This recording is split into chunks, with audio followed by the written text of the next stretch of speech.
Est-ce qu'il y a des grandes dates qui sont prévues dans l'agenda pour ces prochaines années?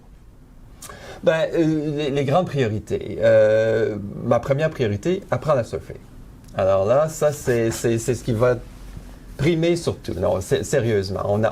Disons qu'on a 4 grands axes qu'on veut vraiment développer pour les 4 prochaines années. Bon, il y a toute en background, il y a évidemment la reprise économique suite à la COVID qui va évidemment beaucoup influencer tout ce que l'on fera.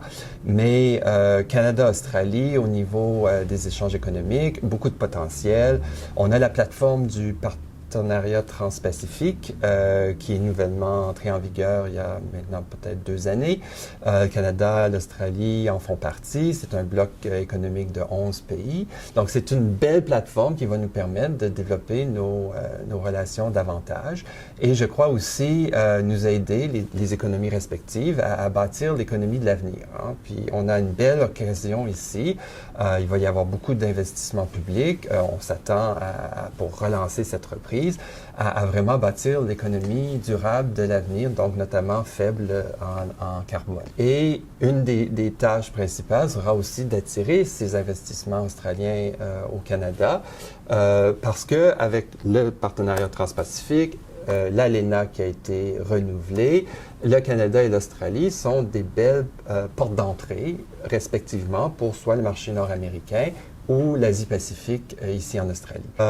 Donc, ça, c'est le volet économique, évidemment. Et derrière tout ça, qui est très important pour nous au Canada, c'est faciliter l'accès aux petites et moyennes entreprises au bénéfice du commerce international.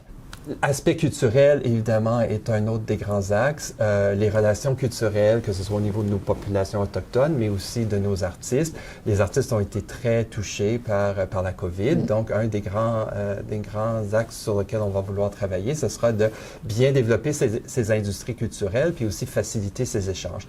Migration est évidemment un des grands axes importants. Le Canada est un nouveau pays comme l'Australie.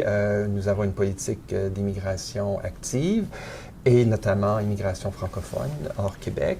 Et les Australiens sont une source de talent qui nous intéresse beaucoup. Et il y a beaucoup d'échanges entre les jeunes Australiens et les jeunes Canadiens qui souvent viennent étudier, vice-versa, et puis décident de s'établir.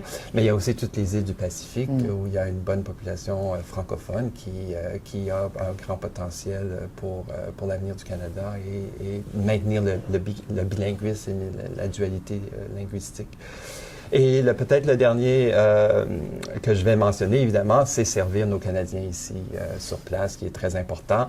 Une année difficile qui vient de se terminer, les évacuations dues à la COVID, mais aussi beaucoup de liens qui ont été faits au niveau des feux de forêt qui ont eu lieu en Australie.